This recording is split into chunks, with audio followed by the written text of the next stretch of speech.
That wasn't pretty for a fair part of that, but you are finding ways to win football matches. Define what isn't pretty. I think everyone would like to stroke the ball around for 90 minutes and win comfortably, but we've got to respect the opposition and how good they are. And I thought for large portions of that we controlled and we looked comfortable.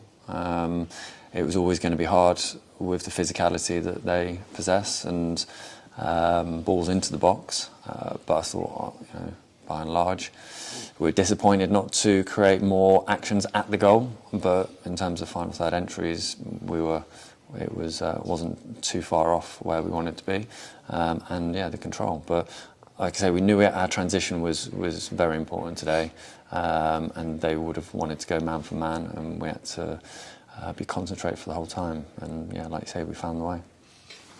I'll jump straight to Stephen Wern, because when you come in, and certainly when you come in and you've got an injury, and you integrate yourself, and it's difficult. He's obviously moved and everything as well, and you get an assist on your debut, having come on quite late as well. He must be pretty chuffed. It's a great way to kind of introduce yourself to your new club. Yeah, and I think the fans will get to know him, how honest he is, how hard-working he is, and then also the quality that he has. He came in injured. We knew that. We knew it was going to be a couple of week thing. But we work with him. We know how well he'll fit into this group and really increase the quality. It's nice for him to come in and impact it so quickly. Another case of goals around the pitch. MJ Williams in his account. Yeah, again, we find a way. And he's another one that just adds so much to the group and the character. I really like him. He's done a job in number 4 and then in the back 3, and he's just one of those characters that will do whatever's asked and give it his best. So really pleased for him. A disappointing result at Doncaster. You bounced back. A disappointing result last Saturday, and you bounced back with 2 wins. I suppose I'm just kind of making a similar point of resilience within the side, and that how you've bounced back. But you're not. The team's not one to sit back and kind of get down by a result. No, you've seen the reaction, and again, the nucleus is the group, and I think as a coaching staff, we try and just guide and help where we can, but ultimately we can't motivate them, we can't keep them concentrated, we can't keep them focused. They do that, and I've mentioned it a few times since we've come in. It's those players that have won the games. And of course you're going to have bumps in the road and you're going to have disappointments, but it's a testament to them how quickly they dust themselves off and refocus and go again. Just away from that, it's obviously the last few days before the transfer window, you've let a couple go out, one released, one, Jonathan Lecco's gone to Burton. Do you see anything else happening between now and Wednesday night, I think, isn't it? Potentially. For me, it's football. I wouldn't be surprised if nothing happened, but also on the flip side, there's players that want to play games. So if there's interest and offers that come in that the club deem acceptable, then I'm sure there will be. On the flip, we're always looking to improve and bring quality. So it has to be the right person and the right moment for the group to enhance. But we're very, very pleased with the business we've done and how quickly we've managed to do that.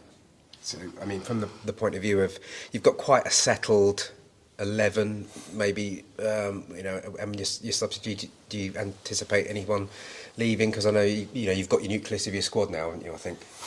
I think that I don't need to name names. I think there's going to be lads that want to get on the pitch and play week in, week out with contracts running down. But for me, the club's stance is we want the most competitive squad moving through this season. So if the offers aren't right, then we move forward with the guys we've got, which I think is an incredibly talented group. And again, everything we do is for a winning outcome for MK. So decisions will be made based off that. But I wouldn't be surprised if there was a couple to leave. We spoke a couple of weeks ago about late goals, and had to wait today. But again, that shows the resilience and that attitude. You said after 70 minutes, that's when you're starting to wear teams down, and that's when the goals came.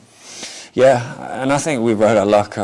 They've missed a couple of chances today, but again, the credit goes to how good the opposition is and the quality, the experienced manager.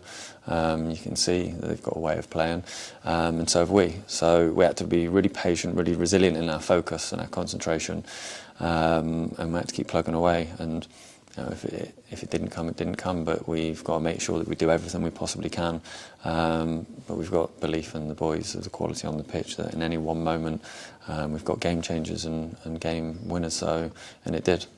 Lewis making his first start today. Took him a little bit, maybe the first 5 minutes or so to get used to the game. But then after that, I think he really grew into it and held down that position well. No, I thought he was excellent. I really did. For certain positions in certain games, it's difficult because a player like himself, who's a technician who wants to make things happen, who wants to play forward in every opportunity, sometimes they've got to be patient, especially in the box. I call them the 4s and maybe 6s now.